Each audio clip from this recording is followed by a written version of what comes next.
দক্ষিণবঙ্গে যে বন্যা হয়েছে, বন্যায় এই পর্যন্ত বাংলাদেশি ৩৯ জন মৃত্যুবরণ করেছেন। এই যে ৩৯ ভাই যারা অ্যাক্সিডেন্টে মৃত্যুবরণ করে, তাদের বিষয়ে কথা এসেছে তারা শহীদ। ওনার তো কোনো অপরাধ নাই, পানি এসেছে, পানি মাথার উপরে উঠে গেছে, উনি সাঁতার জানে না, উনি মৃত্যুবরণ করেছে। তো আমরা এই ৩৯ জন ভাইয়ের জন্য, শাপলার শহীদ, ২৪-এর গণ অভ্যুত্থানে যারা শহীদ হয়েছে, ৭১-এ যারা শহীদ হয়েছে, তাদের জন্য ১ মিনিট একটু মোনাজাত করবো। সবাই রাজি আছেন? বিশেষত যাতে আল্লাহ তাআলা আমাদের এই যে আযাব দিয়েছেন দক্ষিণবঙ্গে বন্যা থেকে, যাতে আল্লাহ তাআলা আমাদেরকে উদ্ধার করে দেয়। আমি ইউনিভার্সিটিতে পড়াশোনা করেছি, আমি যা পারি যতটুকু আল্লাহর কাছে প্রার্থনা করব। সবাই আমরা একসাথে সবার প্রার্থনাটা করবো আল্লাহর কাছে। আল্লাহুম্মা আমিন। রব্বানা যালামনা আনফুসানা ওয়া ইল্লাম তাগফির লানা ওয়া তারহামনা লানাকুনান্না মিনাল খাসিরিন। হায় আল্লাহ, আপনার নিয়ামতে ভরপুর, এই নিয়ামতবাসীকে নিয়ে আমরা এখানে হাত তুলেছি আপনার দরবারে। আমাদের দক্ষিণবঙ্গে ৩৯ জন ভাই বন্যার তলে ডুবে গিয়েছেন। আল্লাহ তাআলা তাদেরকে শাহাদাতের মর্যাদা দান করুন। আল্লাহ আপনাদেরকে শক্তি সাহস দান করুন, যাতে আপনার এই গজব থেকে আমরা মুক্তি পেতে পারি। এবং বন্যার যে ভয়াবহ নির্যাতন আমাদের উপরে নেমে এসেছে, বাংলাদেশের সরকার পক্ষকে তৌফিক দিন, যাতে করে বাংলাদেশের মানুষকে তারা হেফাজত করতে পারে। আল্লাহ, যদি সরকার হেফাজত করতে না পারে, এই বন্যার বানে যারা তলিয়ে যাচ্ছে, আল্লাহ আপনার নিজ কুদরতে আপনি তাদেরকে হেফাজত করুন।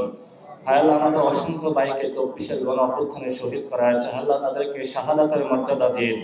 হায় আল্লাহ, তাদের পথে আমাদেরকে শহীদ ওসমান হাদি ভাইয়ের মতন আজাদের ডাক দিয়ে ইনসাফের বাংলাদেশ গড়ার তৌফিক দান করুন।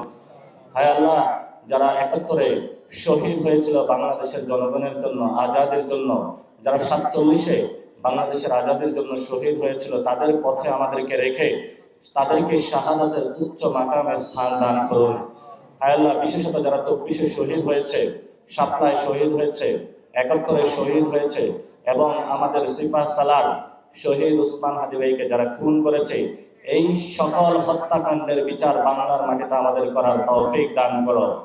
হায় আল্লাহ, তরুণ যুবা যারা নিজের একটি চাকরির জন্য রাস্তায় নেমেছিল, তাদের কোনো এখনো সমাধান হয়নি, সংস্কার বাংলাদেশে হয়নি, এখনো বাংলাদেশে আমরা এখনো বিচার বুঝে পাইনি। হায় আল্লাহ, আলেম ওলামা যাদেরকে গত ১৭ বছর লাঞ্ছনা করা হয়েছে, হায় আল্লাহ, আমাদের মা বোন যারা একটি চরম নির্যাতনের মধ্য দিয়ে বাংলাদেশে যাচ্ছে, যারা অর্থনৈতিক অব্যবস্থাপনার মধ্য দিয়ে যাচ্ছে, আমাদের সবাইকে তৌফিক দান করো, যাতে বাংলাদেশের সকল তরুণ যুবা ঐক্যবদ্ধ হয়ে বাংলাদেশের যে কাঙ্ক্ষিত মাকসাদ, সেই জায়গায় বাংলাদেশকে নিয়ে যেতে পারে। আল্লাহ আল্লাহ, পরিশেষে যেটা বলবো, চট্টগ্রামের যে আযাবটা দিয়েছেন, এই আযাব থেকে আমাদেরকে দ্রুত মুক্ত করে দিন। আমরা অনেক গুনাহগার বান্দা বাংলাদেশে, আল্লাহ আমাদেরকে আপনার পথে নিয়ে যাওয়ার তৌফিক দান করুন। এবং আপনি জানেন, বাংলাদেশের মানুষের উপরে চরমভাবে নির্যাতন চালানোর জন্য ভারতীয় খুনি বাহিনী বিএসএফ এবং বাংলাদেশের মানুষের উপরে নির্যাতন চালিয়ে দেওয়ার জন্য ভারতের সন্ত্রাসী সংগঠন বিজেপি, আরএসএস যেইভাবে পুশিনের মতন মানবিক একটি বিপর্যয়ের মতন বাংলাদেশ থেকে ঠেলে দিচ্ছে, এই আযাব থেকে আমাদেরকে মুক্তি দান করুন এবং বাংলাদেশের সকল তরুণ যুবককে নিয়ে সার্বভৌমত্ব এবং ইসলামের পক্ষে আজীবন লড়াইয়ের তৌফিক দান করুন। আল্লাহ রব্বানা ফাগফির লানা যুনুবানা ওয়া কাফির আন্না সাইয়্যাতিনা ওয়া তাওফানা মাআল আবরার। আমিন বিরহমাতিকা ইয়া আরহামার রাহিমিন।